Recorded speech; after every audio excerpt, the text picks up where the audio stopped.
Hello and welcome to my channel SK helping hands. आज का हमारा टॉपिक है maybe and may B.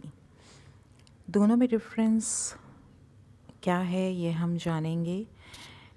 फ़िलहाल ये जान लेते हैं कि इनके लिखने के तरीके में बेसिक डिफरेंस है।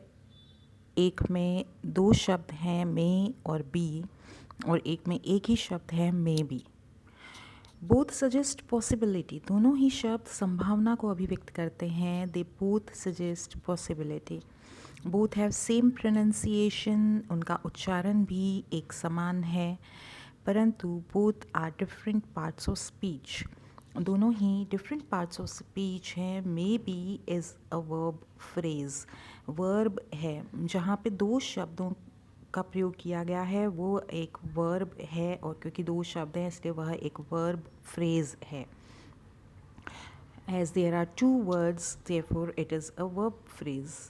May be as a single word. May be जब हम एक शब्द की तरह प्रयोग करते हैं तब वह adverb होता है.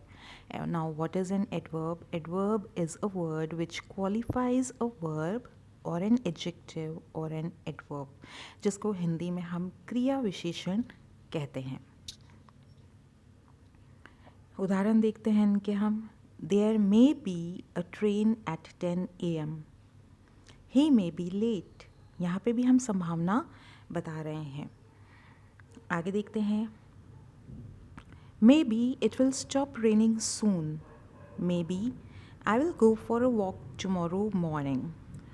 तो यहाँ पे एज एन एडवर्ब यूज़ हो रहा है, तब यह वाक्य के प्रारंभ में प्रयोग हो रहा है। इस बात को भी हमें नोटिस करना है that maybe as an adverb is used in front of the sentence most of the times. Next use देखते हैं मे बी दोनों ही का। To make a polite suggestion may be, जब दो शब्द हैं तो वहाँ पे हम पोलाइट सजेशन यदि हमें करना है तो वहाँ पे हमें दो शब्दों का प्रयोग करना है, मे बी। और यदि हमें रिस्पॉन्ड का अर्थ होता है जवाब देना, उत्तर देना। To give an answer to a suggestion, to express uncertainty. Uncertainty मतलब हम खुद श्योर नहीं है, we are not sure whether answer is yes और a no, so there is an uncertainty. Then maybe is used. अनिश्चितता की स्थिति में maybe का प्रयोग किया जाएगा, जो कि एक शब्द है। फिर से हम देख लेते हैं पोलाइट सजेशन। सजेशन के रूप में सुझाव यदि हम दे रहे हैं तो मे बी दो शब्दों का प्रयोग। यदि हम अनिश्चितता की बात कर रहे हैं, जब हमें किसी ने कोई सजेशन दिया या कोई रिस्पॉन्ड हमें देना है, तब हम मे बी एक शब्द का प्रयोग करेंगे। इसके उदाहरण देखते हैं, बहुत ही आवश्यक हैं इसके उदाहरण। It may be a good idea to start saving money. अच्छा होगा कि हम पैसे बचाना शुरू कर दें। तो ये क्या है? ये एक सजेशन है। This is a suggestion. It may be a good idea to start saving money. Do you want to go for a walk tomorrow? अब यहाँ पे हम पूछ रहे हैं do you want to go for a walk tomorrow, क्या तुम कल वॉक पे जाना चाहते हो? तो हम उत्तर दे रहे हैं मे बी। यहाँ पे हमने as a maybe as a single word प्रयोग किया, क्योंकि हम इस सजेशन, इसका रिस्पॉन्स यहाँ पे हम दे रहे हैं। मे बी मतलब हाँ, हो भी सकता है और नहीं भी। I am not sure, I will have to check my plans और डिपेंड ऑन टमोरोज सिचुएशन। मुझे अपने कल का क्या शेड्यूल है वो देखना होगा, या कल क्या सी सिचुएशन रहती है वह सब देखना होगा, तब हम श्योर नहीं है। तो हमने शॉर्ट में उत्तर दे दिया maybe. How to be sure what to use. अब हमने उसका यूज़ तो देख लिया, लेकिन हम ये कैसे पता करेंगे कि हमें क्या यूज़ करना है कि हमसे गलती नहीं हो। तो इसका एक तरीका है, ट्रिक है, वो आपको आज बता देते हैं और आप कभी गलती नहीं करेंगे। To be sure what to use replace may be. इन दो शब्दों को हम माइट बी से रिप्लेस करेंगे। Might be, may as a verb का पास्ट फॉर्म है माइट, और ये हम क्यों करेंगे?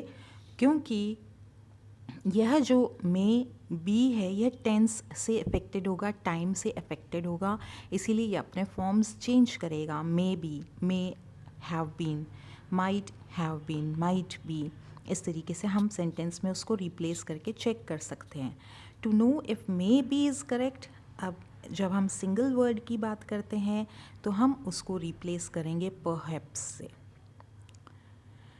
The flight may be delayed, the flight may be delayed, यहाँ पे हमने दो शब्दों का प्रयोग किया है। अब जब हम यहाँ पे रिप्लेस करते हैं might say, the flight might be delayed, तो ये सेट होता है। अब हम परहैप्स लगा के देखते हैं, the flight perhaps delayed. May be की जगह हम परहैप्स लगा रहे हैं, परहैप्स लगाते हैं तो यह वाक्य सही नहीं बनता। The flight perhaps delayed, no this is incorrect. So what we can replace may be with the flight might be delayed. तो हम देखते हैं that after replacing it with might be we see this is correct. तो हम यहाँ पे इस तरीके से चेक कर लेंगे। नेक्स्ट सेंटेंस देखते हैं, she looks tired may be she didn't sleep well. वह बहुत थकी हुई दिखती है, हो सकता है वह सोई नहीं अच्छे से।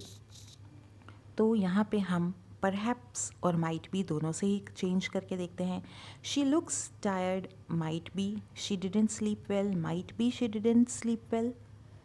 तो ये थोड़ा सा ऑकवर्ड साउंड होता है। Perhaps she didn't sleep well, तो ये ज़्यादा एक्यूरेट साउंड होता है, इसलिए हम यहाँ पे maybe as a single word का यूज़ करेंगे।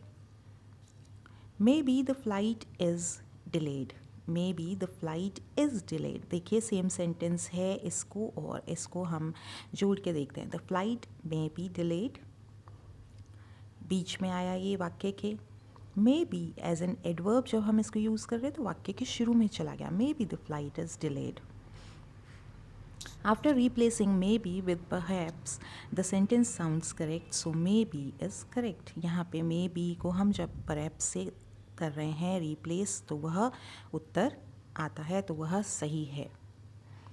नेक्स्ट आपके लिए एक्सरसाइज है। तो फ्रेंड्स इस बार के वीडियो में यही चेंज है that you will attempt the exercise yourself and give your answers in the comment box. आप ये एक्सरसाइज को अटेम्प्ट कीजिएगा और अपने आंसर्स कमेंट बॉक्स में भेजिएगा, जिससे कि हमें पता चले कि आप ये रूल्स क्लियर हुए या नहीं हुए।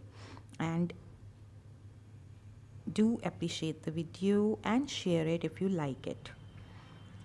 आप देखते हैं मे बी जब सिंगल वर्ड के बाद यदि अमाउंट या नंबर या क्वांटिफायर आ जाता है, कोई जो संख्या का सेंस बता रहा है, तब वहाँ पे मे बी का अर्थ हो जाता है अराउंड या अप्रॉक्सीमेटली। अर्थात जब हम निश्चित संख्या नहीं बता रहे हैं और लगभग हम बताना चाहते हैं, लगभग, तो लगभग के करीब, इस तरीके के हम बोलना है अराउंड, अप्रॉक्सीमेटली, तब हम maybe as a single word हमें प्रयोग करना होगा।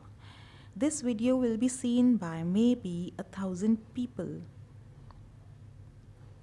Hundreds maybe thousands were killed. देखिए यहाँ पे संख्या आ रही है, तो हमने यहाँ पे maybe as a single word का प्रयोग किया है।